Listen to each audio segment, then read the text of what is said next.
monster in Paris walked so the shape of water could run.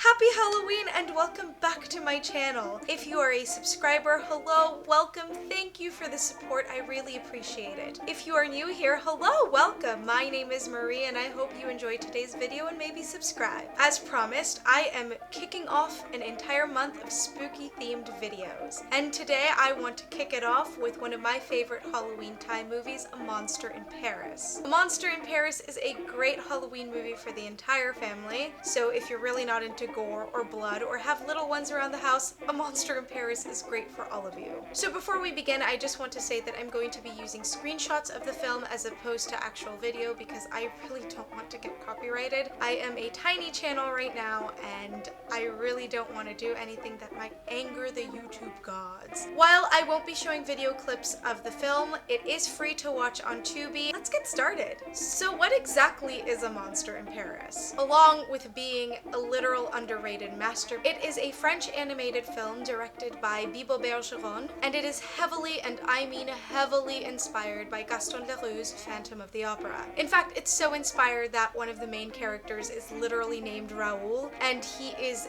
a fashion icon. The film takes place in 1910 and it looks like it's 1910, but I'm going to get into the design of this film later in the video because it's amazing. And it follows an inventor slash delivery driver named Raoul, again, fashion icon, and his projectionist friend Emile Petit, who is the ultimate himbo and I love him very much. Raoul and Emile have to go make a delivery at the botanical gardens, and instead of leaving like any normal person would after making the delivery, Raoul decides to go into the garden and screw around with some chemicals. He mixes some questionable chemicals together and causes a giant explosion, and inadvertently causes the creation of the titular monster in Paris, a giant flea. We're just getting started. We are then introduced to Lucille, the Christine-like figure, and she is a sassy singing redhead who is trying to find a new musician for her cabaret act. She is also simultaneously attempting to reject the advances of cinema's biggest frat bro, Police Commissioner Victor Maynot. And she has a history with Raoul.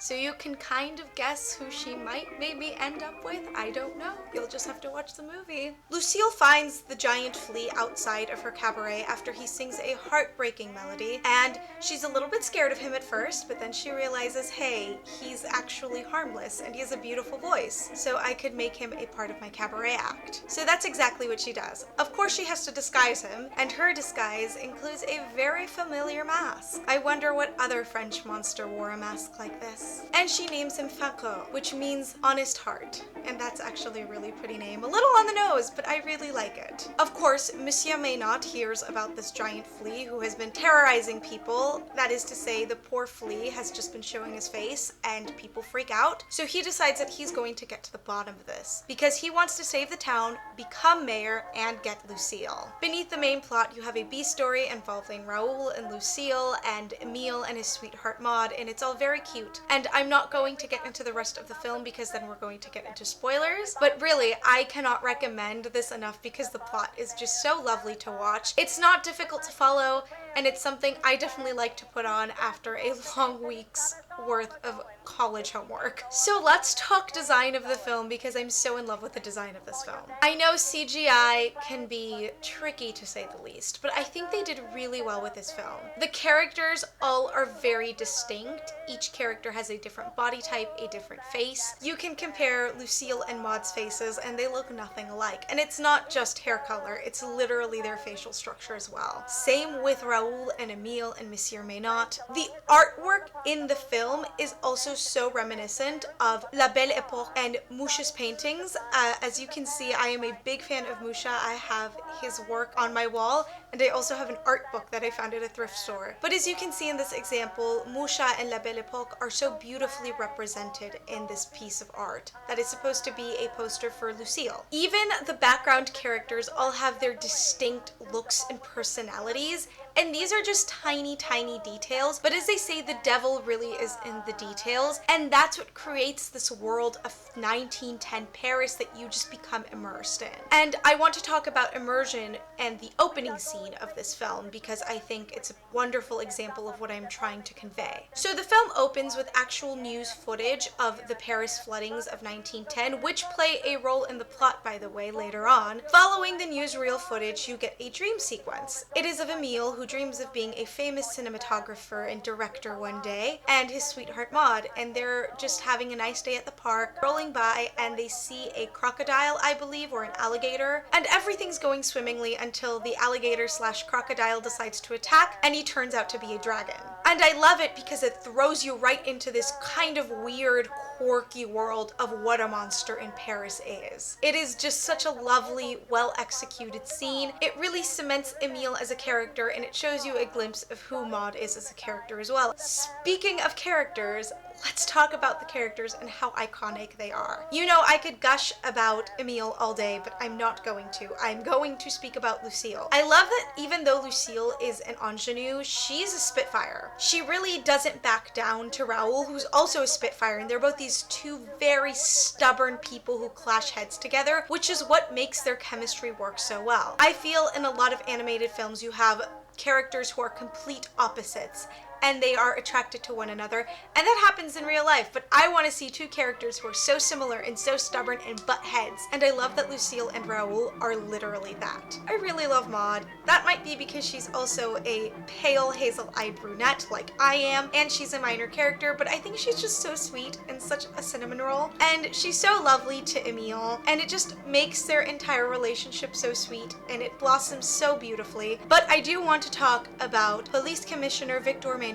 because I think he's an excellent villain. In animated films, often, especially in older ones, you have the villain knowing that they're evil. Think of the evil queen in Snow White and Maleficent in Sleeping Beauty. They know they're evil. They know what they're doing isn't right. They don't care. But with Victor Maynard, he thinks he's a hero. He looks like a hero. He's tall, dark-haired, very, broad. He reminds me a lot of Brom Bones from Sleepy Hollow. Thinks he's like this ultimate macho man hero, but he's actually the villain. And his motivations, though selfish, aren't necessarily evil. He wants to become mayor, so he wants to save the city, save the people, get the girl. That's not inherently evil in itself. He's very much like a real person with a power trip, with an ego on them. And that's what makes him so scary in a way. Because we all know of Victor Maynard. He may not be a fantastical French police commissioner, but we all know of Victor Maynard. Someone with a hero complex who thinks that he alone, or she alone, or they alone, can save the entire day. Now let's talk about the soundtrack. Again, because of copyright, I cannot play the songs, but I am going to leave a playlist down below in the description box. The soundtrack is wonderful. It really is so lovely. I usually have a bone to pick with anachronistic music in period pieces, but the music is so wonderfully composed in this movie that I didn't even notice that it was anachronistic. And it does have kind of an old world flavor to it as well. It's not completely pop. It's a fusion of pop and old world musical instruments and voices. Vanessa Paradis's voice is so beautiful. It's like butter. She doesn't have a break in her voice, so it just flows so beautifully as she goes from her lower register to her higher register. And Franco's song is just so heartbreaking and so beautifully done. The falsetto on it. I could talk about the technical aspects of the music in this film all day, but I'm not going to bore you with that in this video. Mayhaps I will make another video of it. A Monster in Paris has something for everyone. You like romance? It's in there. You like science fiction? It's in there. You like creature features? Yep. You like Frankenstein meets the Phantom of the Opera? Absolutely, it is in there. You like Zeppelins? Zeppelins are in this film. It really has something for everyone, and it ticks all the boxes. And you'd think with so many genres wrapped into one that this film would be a complete mess. It really isn't. It's so well executed. I really love A Monster in Paris, and it's such a perfect Halloween time treat to watch because it gets you into the spooky mood without being too spooky. In conclusion, watch this film. And that is it for today's video. If you enjoyed today's video and you aren't subscribed, please subscribe subscribe and click the notification bell on. And let me know what your favorite Halloween time film is in the comments down below. Maybe I'll make a video of it. If you would like to see more of my sweaty, poorly lit face, please consider following me on TikTok and on Instagram. I post 5 times a week on TikTok, and I do live streams every Monday and Friday on there, and I post on Instagram whenever I feel like it, because I still don't understand how Instagram works. If you would like more behind the scenes footage, including creating my own mod costume from a monster in Paris, please consider supporting me on Patreon. Videos such as this and projects such as the ones that I will be posting here on YouTube are made possible by patrons. I will leave my link tree with all the links to my social media down below in the description box. Thank you so much for watching, and I cannot wait to see you next week when we talk about some more spooky Halloween time things. Have a lovely week. Bye!